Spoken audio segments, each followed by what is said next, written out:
नमस्कार विद्यार्थी मित्रांनो. मराठा विद्याप्रसारक समाजाचे KTHM महाविद्यालय नाशिक मराठी विभागाच्या वतीने मी सर्वांचे स्वागत करतो. द्वितीय वर्ष कला सत्र पहिले अभ्यासपत्रिका शीर्षक आहे कौशल्याधिष्ठित अभ्यासक्रम. विषय आहे प्रकाशन व्यवहार आणि संपादन. आजचा आपला अभ्यासाचा घटक आहे ग्रंथ निर्मिती प्रकार. ग्रंथ निर्मितीचे प्रकार व ग्रंथ प्रकारानुसार संपादन कशा पद्धतीने चालतं याचा विचार आपण आजच्या या तासिकेला करणार आहोत. प्रथमतः बघूया ग्रंथ प्रकार. आता ग्रंथ प्रकारानुसार हे संपादनाचं कार्य हे प्रत्यक्षात चालतं. प्रत्येक पुस्तक हे स्वतंत्र निर्मिती असते आणि प्रत्येक पुस्तकाचा त्याच्या प्रकृतीच्या आणि वैशिष्ट्यांचा दृष्टीने विचार करावा लागतो. तथापि काही ग्रंथ प्रकारांचा आपण ग्रंथ संपादनाच्या दृष्टीने विचार करून त्या प्रकारांप्रमाणे ग्रंथ संपादकीय कामांची वैशिष्ट्ये कशी असतात ती आपण बघणार आहोत, त्यांचं स्वरूप बघणार आहोत. आता यामध्ये आपण ललित साहित्य असेल, वैचारिक ग्रंथ असतील, शास्त्रीय असतील, कोश असेल, संदर्भ इत्यादी संपादकीय ग्रंथ संकलने असतील या प्रकारांचा विचार करणार आहोत. प्रथमतः बघूया ललित साहित्य. ललित साहित्याचा विचार आपण करूया. कथा असेल, कादंबरी असेल, काव्य असेल, लघुनिबंध असेल, ललित लेख असेल, प्रवास वर्णन असेल, असे बहुविध लेखन प्रकार ललित साहित्य या संज्ञेखाली समाविष्ट होतात. म्हणजे ललित साहित्य कोणता लेखन कोणत्या प्रकारचं असतं तर असे हे कथा, कादंबरी, काव्य, लघुनिबंध, ललित लेख, प्रवास वर्णन हे सर्व ललित साहित्य या प्रकारात यांचा समावेश होतो. आस्था गायन कोणत्याही भाषेच्या क्रमिक पुस्तकांखेरीज एकूण प्रकाशित पुस्तकांचा विचार केला तर त्यातील बहुसंख्य पुस्तके या प्रकारातील असतील असे म्हणता येईल. त्यातही सध्या तरी कथा, कादंबरी यांचे प्रमाण सर्वात जास्त असण्याची शक्यता आपल्याला येईल. हे सर्व साहित्य लेखकाच्या आत्मविष्कार म्हणून लिहिले गेल्याचा दावा केला जात असल्याने पुष्कळदा लेखकांनी मुक्त स्वातंत्र्य घेतलेले आढळून येते. म्हणून ग्रंथ संपादकाला अतिशय जागरूकपणे याचा विचार हा यामध्ये करावा लागतो. म्हणजे जर बघितलं तर कथा, कादंबरीतील जे प्रसंग असतात, घटना असतात या एकमेकांशी सुसंगत हव्यात. दोन घटकांदरम्यान गेलेला काळ किंवा त्या घटना या वास्तवाशी जुळणाऱ्या हव्यात हे आपण यामध्ये बघणं फार महत्त्वपूर्ण आहे. कारण उदाहरणार्थ जर बघितलं एखाद्या कादंबरीतील नायिकेचे नाव तिच्या वडिलांनी मुक्ता असे ठेवलेले आहे, कारण ती 15 ऑगस्ट 1947 रोजी स्वातंत्र्य मिळाले त्या दिवशी जन्माला आली. आता एक उदाहरण आपण बघूया. आणि पुढे कथेच्या ओघात जर असे दाखवले असेल की पानशेत धरण फुटले त्यावेळी 12 जुलै 1961 ती BA ला होती आणि कॉलेजात गेली होती, तर ते वास्तवाला धरून होणार नाही. अशा अनेक विसंगती कथा, कादंबऱ्यांमधून राहून जातात, कारण त्यांच्यावर संपादकाची नजर फिरलेली नसते. त्याचप्रमाणे एखादी व्यक्तिरेखा अत्यंत शांत विचारी अशी दाखवली असली तर एकाएकी एखाद्या प्रसंगात ती व्यक्ती अविचारी व भडकपणे वागताना दाखवली तर ते चुकीचे ठरेल. तसे दाखवण्यासाठी त्या व्यक्तिरेखेत बदल घडवून येण्यासाठी पुरेसे आणि संयुक्तिक प्रसंग आधी घडून यायला हवे. अशा ज्या विसंगती जाणवतील यांची चर्चा लेखकांशी केली पाहिजे व जरूर तर नवे प्रसंग घालायला सुचवून घटनांची फेरमांडणी करून घेऊन प्रसंग, घटना, व्यक्तिरेखा व कथानक संयुक्तिक वाटेल असे सरकत राहील असे बघितले पाहिजे. आता थोडक्यात या विसंगती संपादकाने बघणं आवश्यक आहे छापण्यापूर्वी. त्यानंतर जर बघितलं अद्भुत कथा असतील, विज्ञान कथा असतील, रूपकात्मक असेल, या कथा यात निर्माण केलेले वातावरण, प्रसंग या आपण ज्याला वास्तव म्हणू त्यापेक्षा वेगळे असतात. त्यातही त्या कल्पना विश्वाची लेखकानेच निर्माण केलेली जी चौकट असेल त्या चौकटी सर्व सुसंगत एकमेकांशी जुळणारे असले पाहिजे. त्या कल्पना विश्वाची अंतर्गत तर्कसंगती पाळली गेली पाहिजे. घटना असतील, प्रसंग असतील, व्यक्तिरेखा यांची जडणघडण जशी सुसंगत हवी तशीच त्या कालानुरूपही हवी. 20व्या शतकाच्या सुरुवातीच्या काळातील प्रसंग दाखवताना मोटार किंवा बसचा उल्लेख आला असेल तर तो निश्चितच तपासून घ्यायला लागेल. त्या काळात दोन मित्र रेस्टॉरंटमध्ये जाऊन कॉफी घेत चर्चा करताना दाखवले तर ते कोणालाच पटणार नाही. ही उदाहरणं फार ढोबळ वाटतील व असे कोणी कसे लिहिल असाही प्रश्न पडेल. परंतु लेखक हा वर्तमानात राहून भूतकाळाबद्दल लिहित असतो आणि अवधानाने असे अनेक प्रसंग गाजलेल्या कादंबऱ्यातही राहिलेले आढळून येतात. कारण त्यांच्यावरून ग्रंथ संपादकाची नजर फिरलेली नसते.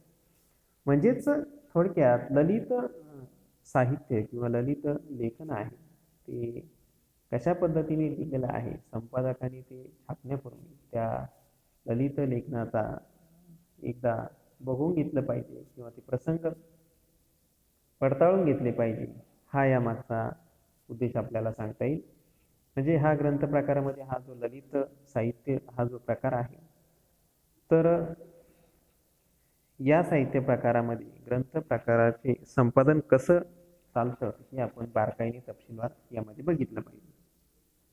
म्हणजे थोडक्यात असेल, कलाकृती तपशीलवार बारकाईने वाचल्यानंतर ग्रंथ संपादकाला जाणवलेल्या विविध त्रुटी लेखकाला एकदा सांगितल्या की संपले असे ग्रंथ संपादकाचे काम नसते. काही मुद्दे लेखकाला लगेच पडतात, काही त्या बाबतीत त्याला स्वतंत्रपणे काही म्हणायचे पण असते. लेखक संपादकांना त्यासाठी अनेक वेळा भेटावे लागते, चर्चा होतात, लेखकाला फेरलेखन करावे लागते व ते संपादकाला ते परत तपासावे लागते. चर्चेच्या ओघात लेखकाच्या बोलण्यात काही प्रसंग येतात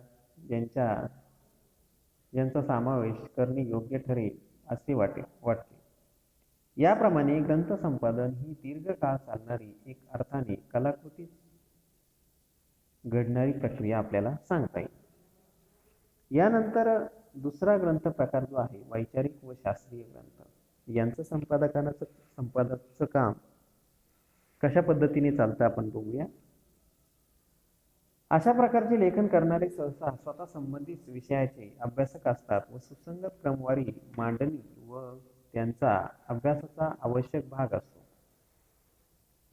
ग्रंथ संपादकाने अशा ग्रंथांच्या बाबतीत सामान्य वाचकाच्या भूमिकेतून हस्तलिखित वाचायचे असते. लेखकाने अवलंबिलेले विषय मांडणीचा क्रम वाचकाला कितपत सुगम वाटेल हे पडताळणे उपयोगी ठरेल.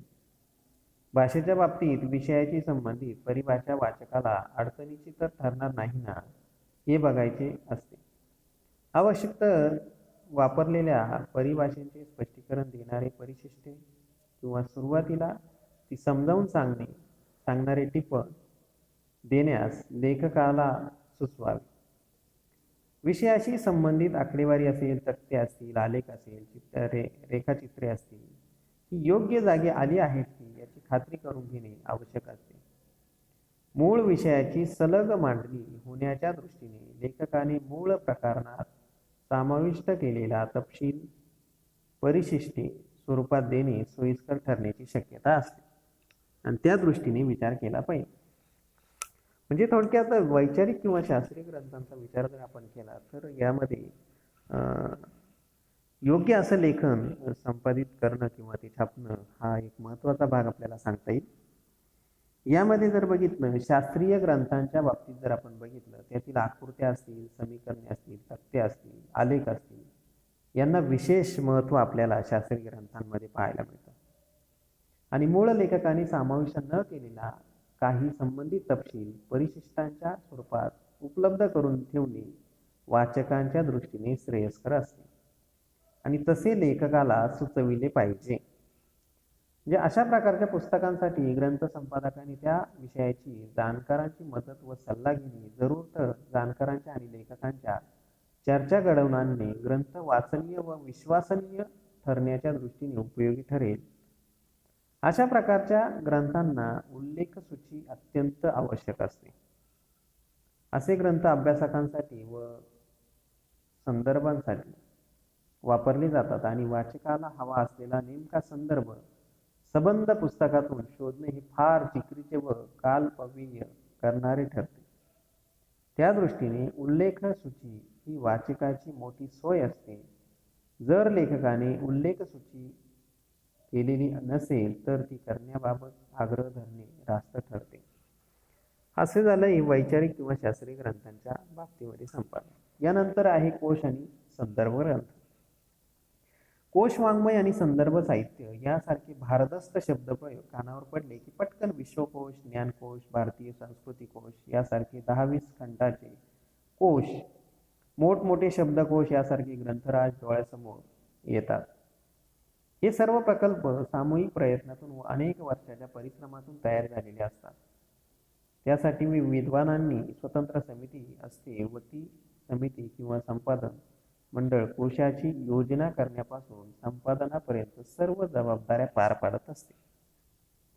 अशा ग्रंथांना वेगळा ग्रंथ संपादक असेल का असा प्रश्न पडणे स्वाभाविक आहे. संपादक मंडळ जरूर पडल्यास चांगल्या मांडणीकाराच्या व मुद्रकाच्या साहाय्याने सर्व कामे पार पाडून घेऊ शकतात. परंतु आपण जर पुस्तकाच्या दुकानात डोकावलो तर प्राथमिक शाळेतील विद्यार्थ्यांना उपयोगी पडेल अशा शब्दसूच्या, शब्दकोश, येथपासून तर अवतरण कोश, शब्दकोश, पर्याय शब्दकोश, क्रीडाकोश, दरवर्षी प्रसिद्ध होणारी माहितीपूर्ण वार्षिके असे कितीतरी एका हाती तयार केलेले कोश व संदर्भ साहित्य अनेक छोट्या मोठ्या प्रकाशकामार्फत प्रकाशित होत असते आणि या सर्व साहित्यांवरून ते प्रसिद्ध होण्यापूर्वी ग्रंथ संपादकाची नजर फिरणे आवश्यक असते. प्रत्यक्षात तसे घडलेले दिसत नाही. पुष्कळदा बरीचशी माहिती फारच विचार न करता एकत्रित करून दिलेली असते. हे झालं कोश वाङ्मयाच्या संदर्भामध्ये. त्या पद्धतीने कोश वाङ्मयामध्ये भाषेचा वापर नेमका आणि अर्थपूर्ण असला पाहिजे. त्यामध्ये मोगम किंवा अशी विधाने येता कामा नये. माहिती देण्याचा क्रम हा निश्चित असला पाहिजे. उदाहरणार्थ शहराची माहिती देताना नाव, देश, प्रांत, इतिहास, लोकसंख्या, उद्योग, वैशिष्ट्ये असा क्रम निश्चित केला गेला पाहिजे असं आपल्याला यामध्ये सांगता येईल. मुळात कोश अगर संदर्भ कोश करण्याचा हेतू स्पष्ट असायला पाहिजे. कोणत्याही प्रकारची माहिती आणि कोणासाठी हे जर निश्चित केलेले असेल तर ती माहिती कोणत्या क्रमाने द्यायची व किती खोलात जाऊन द्यायची हे निश्चित करता येते. या पद्धतीने कोश किंवा संदर्भ ग्रंथ असतील यांचाही विचार आपल्याला या ग्रंथ प्रकारामध्ये किंवा ग्रंथ प्रकारानुसार संपादनामध्ये करणं भाग आपल्याला असतं. यानंतर पुढचा असेल संकलनी व संपादकीय ग्रंथे.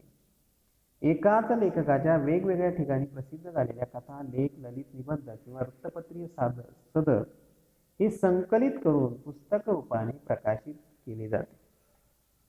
तर काही वेळा वेगवेगळ्या कवींच्या कविता असतील, कथा असतील, निवडक उतारे असतील इत्यादींचे संकलने प्रकाशित होतात. जेव्हा एकाच लेखकाचे लिखाण एकत्र केले जाते तेव्हा त्याला स्वतंत्र संपादक असतोच असे नाही आणि असला तरी त्याची भूमिका बऱ्याच वेळा पुरस्कार स्वरूपात प्रस्तावना लिहिण्यापुरती मर्यादित असते. त्यांच्या कथा असतील, कविता असतील संकलित करताना त्यांची क्रमवारी, वर्गवारी काही विचार शक्य आहे का हे ग्रंथ संपादकाला बघता येईल. वृत्तपत्रीय सदराच्या संकलनाबद्दल एक मुद्दाम नमूद केले पाहिजे असं एक आहे की ही सदरे लिहिताना पुष्कळदा लेखक त्या सुमारास घडून गेलेल्या घटना, चालू असलेला वाद इत्यादींचा उल्लेख करतो. सदर प्रसिद्ध होते तेव्हा घटना इतकी ताजी असते की वाचकांना संदर्भ सहज लक्षात.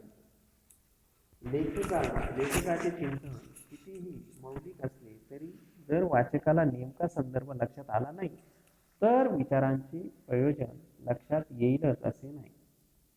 अशा संकलनांना आवश्यक ते संदर्भीय घटनेबाबत अगर वादाबाबत छोटी टीप देणे श्रेयस्कर ठरतात आणि तसं ते करणं योग्य आहे. वेगवेगळ्या कवींच्या कवितांचे अथवा कथाकारांच्या कथांचे संकलन प्रकाशित होते तेव्हा सामान्यतः संपादकाने संकलनामागील भूमिका व दृष्टिकोन विशद करणारी प्रस्तावना लिहिलेली असते.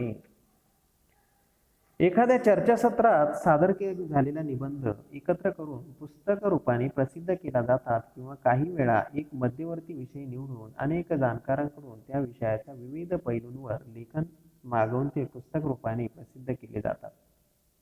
सामान्यतः अशा संपादकीय ग्रंथांसाठी संबंधित विषयातील जाणकार मंडळींचे संपादन मंडळ असते व ते आलेले लेख, आशय व मांडणी या दृष्टीने समाधानकारक आहेत ते तपासून घेणार. एखाद्या लेखकाकडून त्याला दिलेला विषय नीट मांडला गेलेला नसेल तर संपादक मंडळ त्याबाबत त्याच्याशी संपर्क साधून दुरुस्त करून घेऊ शकेल. अशा ग्रंथांना वेगळा ग्रंथ संपादक नेमला गेल्यास त्याची कामे मर्यादित स्वरूपात राहते. संबंधित सर्व लेखनाबद्दल माहिती पुस्तकात समाविष्ट व्हायला पाहिजे हे तो सुचवू शकतो. त्याप्रमाणे उल्लेख सूची समाविष्ट करण्याबद्दलही सुचवू शकतो. बाकी त्याचे काम अनुक्रम, सुरुवातीचे पाने लावणे, मांडणी एवढ्या पुरता तो मर्यादित आपल्याला सांगता येईल.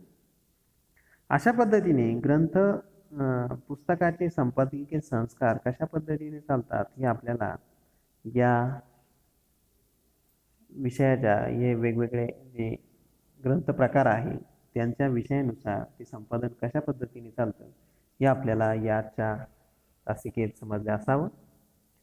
आपण इथे थांबूया. धन्यवाद.